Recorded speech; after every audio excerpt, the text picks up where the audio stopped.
Assalamualaikum warahmatullahi wabarakatuh. Salam sejahtera untuk kita semua. Pada kesempatan ini saya akan menyampaikan ketentuan perhitungan komponen PKH untuk pencairan tahun 2021. Telah ditetapkan ketentuan baru pada tanggal 4 Januari tahun 2021. Dengan ditetapkannya ketentuan baru ini, tentunya ketentuan-ketentuan lama tidak berlaku lagi. Ketentuan baru ini sudah diberlakukan untuk pencairan PKH tahap 1 tahun 2021. Akibat ketentuan baru ini tentunya ada KPM yang mungkin merasa bantuannya lebih sedikit ataupun ada KPM yang menerima bantuannya lebih banyak daripada tahap 4 tahun 2020. Bagi yang sudah cair, silahkan untuk mencoba menghitung-hitung apakah bantuannya sudah sesuai dengan ketentuan baru ini ataukah belum sesuai. Jika belum sesuai, segera lapor ke pendampingnya masing-masing untuk dimutakhirkan datanya sehingga nanti pada pencairan tahap 2 bantuan yang diterima sudah sesuai. Dan bagi yang belum cair pun juga boleh untuk mencoba hitung-hitung dengan komponen keluarga yang dimiliki, nanti kira-kira berapa bantuan PK yang akan diterima, sehingga ketika sudah cair, sudah tahu apakah bantuan yang diterima itu sudah sesuai atau belum. Jika belum sesuai, memang sudah selayaknya dan seharusnya untuk KPM PK ini melaporkan ke pendamping. Bukan berarti tidak bersyukur atau kurang terima dengan bantuan yang diterimanya, karena kalau KPM ini tidak lapor ke pendamping, kemungkinan pendamping tidak tahu. Jika pendamping tidak tahu, maka datanya tidak akan berubah, dan jika datanya tidak berubah, maka pencairan berikut-berikutnya pun juga tidak akan sesuai. Sebenarnya istilah bantuan yang diterima tidak sesuai ini tidak ada, karena pencairan ini berdasarkan data online yang tercatat, sehingga data online yang tercatat ini menjadi acuan pencairan. Yang tidak sesuai itu sebenarnya adalah antara keadaan sebenarnya keluarga dengan data online tersebut. Sehingga kalau data online-nya sesuai dengan data keluarga, pastinya pencairan pun juga akan sesuai. Jadi istilah tidak sesuai ini sebenarnya bukan pada pencairannya, tapi pada data online dan juga keadaan keluarga yang sebenarnya. Sampai dengan kita upload video ini, masih ada beberapa KPM yang melaporkan belum cair. Memang ada beberapa yang belum cair walaupun sama-sama satu kabupaten atau kota yang sama, bahkan dalam satu kecamatan yang sama. Sebagian besar sudah cair dan ada beberapa yang belum cair. Yang belum cair mohon bersabar dan juga silakan dicek secara berkala 2 hari 3 hari ke depan, sehingga nanti kalau sudah silahkan diambil dan dimanfaatkan bantuan PKH-nya. Beberapa perubahan dengan aturan baru ini. Yang pertama adalah berkaitan dengan perhitungan jumlah komponen tentunya. Ada beberapa yang sama dan ada beberapa yang beda dengan aturan sebelumnya. Di antaranya tentang jumlah komponen dalam keluarga yang masuk dalam perhitungan, yaitu masih tetap 4, yaitu dalam keluarga PKH dihitung sebanyak-banyaknya 4 komponen. Ini masih sama dengan aturan yang sebelumnya.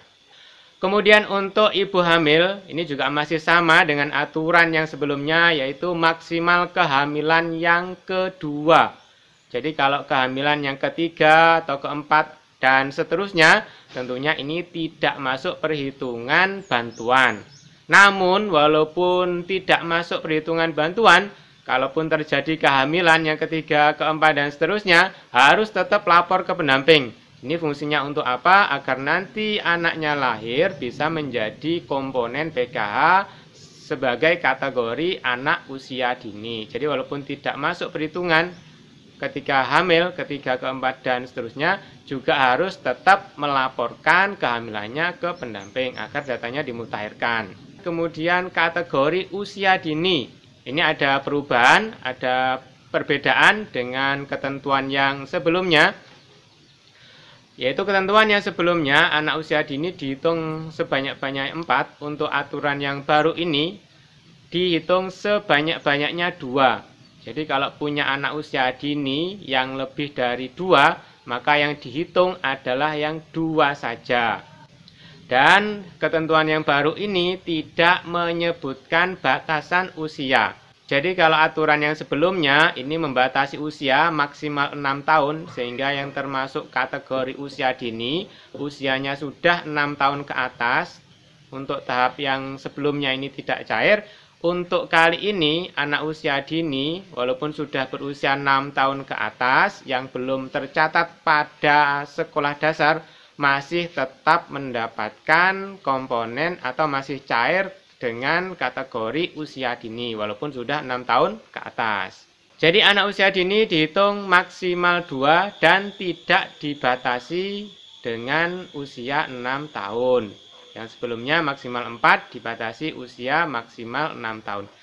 Kemudian untuk anak usia sekolah dasar, untuk aturan yang sebelumnya itu maksimal 2, untuk kali ini hanya satu saja yang masuk hitungan bantuan. Jadi kalau punya anak SD 2, maka yang masuk hitungan bantuan hanya yang satu saja. Begitu juga dengan anak usia sekolah SMP. Kalaupun punya anak SMP lebih dari 1, maka yang masuk dalam hitungan bantuan hanya satu saja. Jika punya anak usia SMA lebih dari 1, maka yang masuk hitungan anak usia SMA hanya satu saja. Jadi untuk kategori pendidikan, baik dari sekolah dasar maupun sekolah menengah pertama maupun sekolah lanjutan atas, ini per jenjang dihitung maksimal masing-masing 1. Untuk komponen berikutnya yaitu lanjut usia 70 tahun ke atas. Untuk aturan yang sebelumnya dihitung sebanyak-banyaknya 2. Untuk aturan yang baru ini dihitung maksimal 1. Jadi kalau di keluarga PK ada lansia lebih dari 1, maka yang dapat bantuan hanya 1 saja. Kemudian untuk komponen disabilitas berat dihitung sebanyak-banyaknya juga 1. Dengan aturan yang sebelumnya itu dihitung maksimal 2. Untuk yang kali ini aturan yang baru ini dihitung maksimal 1 saja.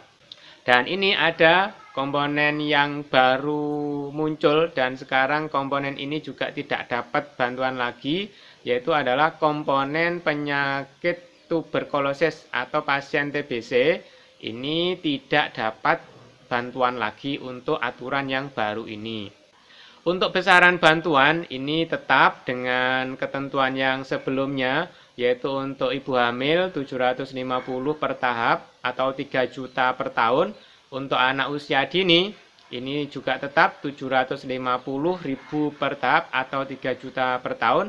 Untuk anak usia sekolah dasar, besar bantuannya adalah 225. Untuk anak usia sekolah SMP, besar bantuannya adalah 375. Untuk anak SMA, besar bantuannya adalah 500.000 per tahap atau 2 juta per tahun. Untuk penyandang disabilitas berat dan lansia, besaran bantuannya adalah 600.000 per tahap atau 2.400.000 per tahunnya. Mungkin ada pertanyaan atau ada suatu hal yang perlu disampaikan, Bapak Ibu bisa menyampaikannya melalui kolom komentar. Sebelum saya tutup, akan saya simpulkan kembali bahwa dengan aturan yang baru ini yang dihitung dalam keluarga PK maksimal 4 komponen, ibu hamil maksimal kehamilan yang kedua, anak usia dini maksimal 2 dan tidak dibatasi dengan usia 6 tahun, kemudian anak sekolah SD, SMP, SMA per jenjang masing-masing SD maksimal 1, SMP maksimal 1, SMA maksimal 1. Untuk lansia maksimal juga 1 dan usianya 70 tahun ke atas. Untuk disabilitas berat maksimal juga 1 dan komponen yang tidak ada untuk pencairan tahun 2021 atau pencairan dengan aturan baru ini yaitu adalah penyakit TBC atau pasien TBC tidak masuk komponen PKH lagi. Demikian aturan baru ini. Atas perhatiannya saya sampaikan terima kasih. Wassalamualaikum warahmatullahi wabarakatuh.